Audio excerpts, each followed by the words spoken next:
Hi everyone. So in this video we will see practice question of chapter number 5. Chapter 5 class 7th SST का हमने revise कर लिया था, the rise of empires. इसके आप लोगों को नोट्स चाहिए तो आप व्हाट्सएप पे कनेक्ट कर सकते हैं, नोट्स फ्री नहीं है। ये रिवीजन नोट्स जो है प्रीमियम नोट्स से सस्ते हैं, तो आप प्लीज कनेक्ट करिएगा अगर आपको चाहिए तो। अब इस वीडियो में हम प्रैक्टिस क्वेश्चन के प्रैक्टिस करने वाले हैं। ओके, चलिए स्टार्ट करते हैं। So I hope all of you have watched the revision video. If you haven't watched please go through the links given in the description box, क्योंकि वो बिना देखे आप नहीं कर सकते, है ना। तो what is an empire? Empire क्या होता है? A single village ruled by a chief, a large territory consisting of many kingdoms और region ruled by an empire, then a group of traders, या a small kingdom ruled by a king. क्या है इसमें से answer? तो correct answer is B, that is a large territory consisting of many kingdom, जिसमें बहुत सारे kingdom हो और एक एम्पायर उसको रूल कर रहा हो। सो यहाँ पे डेफिनेशन भी दी है, अगर एक मार्क में आता है तो आप ये लिख सकते हैं that empire is a vast territory that include several kingdoms और regions under one powerful ruler called an emperor. Then which kingdom became the foundation for the rise of large empires in ancient India? इनमें से कौन सा है जो एक large empire बना? कुरु, पंचाल, मगध या कौशला? तो आंसर है Magadh. Magadh became powerful due to its fertile land, rich resources, strong administration and strategic location. Then third question is which natural resources helped Magad produce strong weapons? Strong weapon बनाने के लिए मगध के पास सबसे ज्यादा मात्रा में क्या था? Iron ore, gold, silver, copper. तो इसका आंसर है iron. Okay, so iron ore from the nearby Chota Nagpur plateau was used to make strong tools and weapons. Then fourth question is which ancient trade routes connected northwestern India with Great Ganga Valley? So इसमें silk route, दक्षिण पथ, उत्तर पथ या spice route? तो उत्तर पथ इसका answer है। It is important northern route connecting major cities. Okay, then last question of MCQ. What वर्ग गिल्ड? गिल्ड या श्रेणी किसे कहते हैं? सोल्जर्स का ग्रुप, राजाओं का ग्रुप, ट्रेडर्स, आर्टिशंस या क्राफ्ट पर्सन का ग्रुप, या रिलीजियस सेंटर्स? तो क्या होते हैं? तो guilds organise trade, maintain quality and protected the interest of their members. Then next is question number 6। अब नहीं देखेंगे, हम एमसीक्यू नहीं कर रहे हैं। Now fill in the blanks. First question is ruler who governed a large empire is called and dash। क्या कहते हैं उसे हम? emperor। then Magad was located in fertile Ganga valley।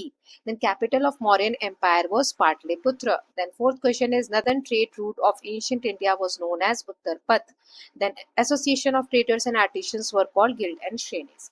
सो ये जो आपको रिवीजन नोट्स है ना बेटा, अगर आप एक चैप्टर का लेते हैं तो 79 रुपीज़ पर चैप्टर है, जिसमें आपको ये नोट्स भी मिलेंगे, प्लस इसमें आपको ये प्रैक्टिस क्वेश्चंस भी इंक्लूड रहेंगे। ओके, आप सैम्पल पेपर भी परचेज कर सकते हैं, जिसमें एक आप लेते हैं तो 79 रुपीज़ का सॉल्व है, तीन आप लेते हैं तो 199 का है, और 299 में आपको मतलब एक सब्जेक्ट के 5 सेट मिलते हैं solve. Okay, so please connect करिएगा for revision notes and same for the revision note, 79 rupees पर chapter. Okay, now let us just see. तो हमने फिल इन द ब्लैंक्स देख लिया, अब कुछ ट्रू फॉल्स देख लेते हैं।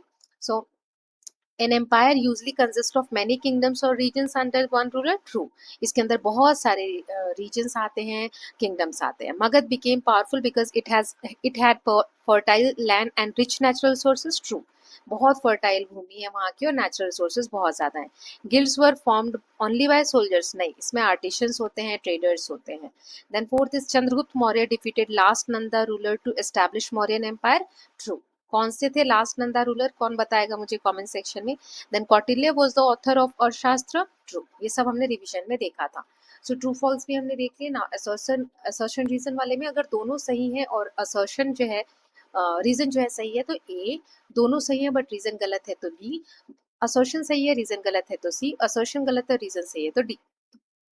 पहला इसमें empires were usually larger than kingdom. Empires kingdom से बड़े होते हैं। एम्पायर में बहुत सारे किंगडम्स आते हैं, टेरिटरीज आते हैं, रूल्ड बाय वन एम्परर। तो आंसर है A, an empire was formed by bringing many kingdoms under one central ruler. Then next is Magadha became powerful because of its rich natural resources. The capital of Magadha was located in Thar desert. तो क्या है इसका आंसर? Correct answer is C, explanation. Magadha जो है वो powerful है क्योंकि fertile land, iron ore and rivers की वजह से है। ऐसा नहीं कि उसका जो कैपिटल है वो थार डेजर्ट में है, पाटलिपुत्र में थे उसका कैपिटल, है ना। तो इसका आंसर हो जाएगा सी, यानी कि रीजन जो है वो गलत है, असर्शन जो है वो सही है। Then third is guilds encouraged organised trade in ancient India. Guilds also made rules for their members. तो इसका आंसर क्या हो जाएगा?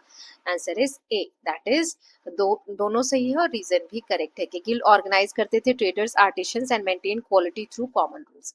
Then fourth question is Chandragupta Maurya defeated Nanda dynasty. इसका रीजन दिया है he later establish the Mauryan empire, so absolutely correct. इसमें B answer है both statements are true but the second is the result of first not its explanation. अब इसमें B मतलब कि ये दोनों सही तो हैं लेकिन रीजन इसका सही नहीं है कि चंद्रगुप्त मौर्य ने डिफीट किया था नंदा डायनेस्टी को और he later establish the Mauryan empire.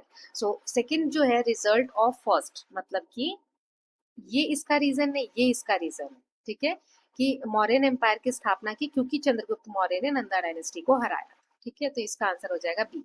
Then Kautilya wrote the Arthashastra, Arthashastra discuss administration economy and governance. तो इसमें आंसर क्या होगा बी। अगेन देखो दोनों स्टेटमेंट सही है बट ये इसका रीजन नहीं है कि मैंने कैसे बताया था बिकॉज लगा के पढ़ना है। तो कौटिल्य रोट अर्थशास्त्र, उसने अर्थशास्त्र लिखा क्योंकि, उन्होंने अर्थशास्त्र लिखा क्योंकि अर्थशास्त्र डिस्कस करता है एडमिनिस्ट्रेशन इकोनॉमी एंड गवर्नेंस नहीं, बल्कि इसका ये जो दोनों स्टेटमेंट है इंडिविजुअली सही है बट रीजन सही है।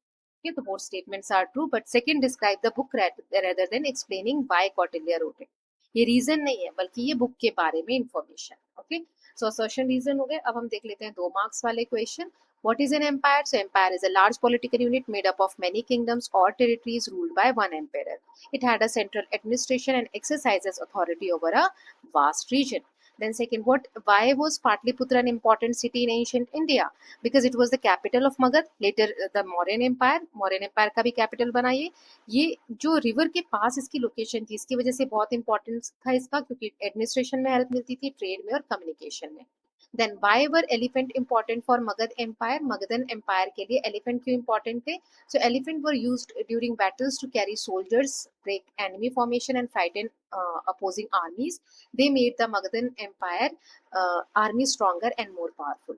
What was the purpose of collecting tribute in an empire? So tribute यानी जो गिफ्ट वगैरह या लोगों से जो वसूला जाता था, दिया जाता था, वो इसलिए क्योंकि ये लॉयल्टी का साइन था कि ये राजा के प्रति वफादार हैं लोग, ये दिखाता था। इट प्रोवाइड्स वेल्थ रिसोर्सेज जिससे एम्पायर को जो सम्राट है उसको आर्मी और एडमिनिस्ट्रेशन चलाने में मदद मिलती थी। मेगास्थनीज कौन था and why is he important? So Megasthenes was a Greek ambassador in the court of Chandragupta Maurya. His book Indica provides valuable information about the administration and society of the Mauryan Empire. Okay, अब हम कुछ questions देख लेते हैं long वाले। ये हो गए हमारे, एक दो हम लॉन्ग क्वेश्चंस देख लेते हैं। एक सेकेंड, यस चलिए फोर्थ वाला ही देख लेते हैं। आ गया तो describe the achievements of Chandragupta Maurya.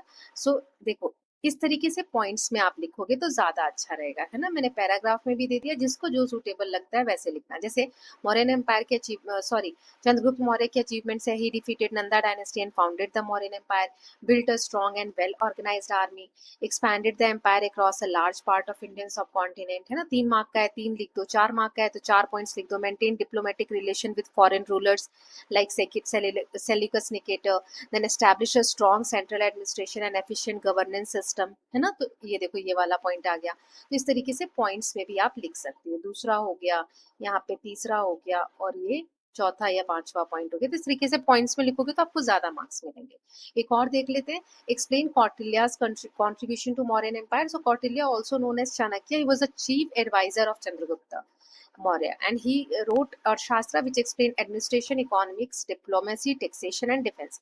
He introduced the Saptang theory. इन्होंने Saptang theory लॉन्च की जिसे कि 7 parts कहा जाता है, 7 अंग, है ना, which describes 7 essential elements of a strong state.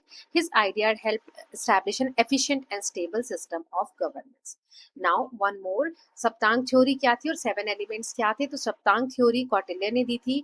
ये स्ट्रॉन्ग किंगडम की निशानी हुआ करती थी जिसमें एक है किंग, स्वामी, मिनिस्टर, अमात्य, टेरिटरी यानी पीपल, जनपद, फोर्ट्स यानी दुर्ग, ट्रेजरी यानी कोष खजाना, फिर आर्मी यानी बाला और अलाइज यानी मित्र। According to Kautilya all 7 are equally important for successful state. Okay, now let's see one case study.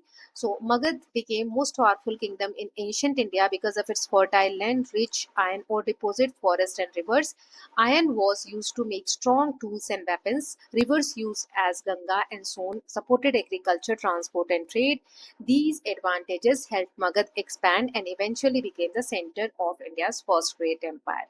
Magadh नदी के पास था, फॉरेस्ट, आयरन और रिवर्स, ये इसकी खासियत थी. So which natural resources helped Magad make stronger weapon? So iron ore is the answer. Then fertile Ganga plain इसका answer हो जाएगा जिसने मगध को prosperous बनाया. River played no role in growth of Magad, ये false है. River का बहुत important role था. Mention one reason why Magad became a powerful kingdom. So Magad became powerful because of its fertile land, rich iron ore deposit, forest, rivers and strategic location. Strategic यानी important location. Okay, so with this we are done with chapter number 5 हमने देख लिया है. अब chapter 3 में upload कर देती हूँ. कुछ बच्चों के एग्जाम में चैप्टर 3 भी आ रहा है, चैप्टर 4 भी आ रहा है, सभी चैप्टर्स आ रहे हैं. सैम्पल पेपर में ऑलरेडी अपलोड कर चुकी हूँ, तो अभी चैप्टर 3 देखेंगे, फिर चैप्टर 4 भी मैं कवर कर लूंगी. और कोई चैप्टर आ रहा है तो वो भी बताइए. वैसे धीरे धीरे मैं सभी, अभी टर्म 1 के एग्जाम आएंगे तो सभी चैप्टर के रिविजन अपलोड हो जाएंगे. So don't worry. ये revision notes, quick revision notes जो है एग्जाम से पहले रिवाइज करने के लिए, अगर आप लोगों को चाहिए तो व्हाट्सएप पे कनेक्ट करिए. Thank you so much.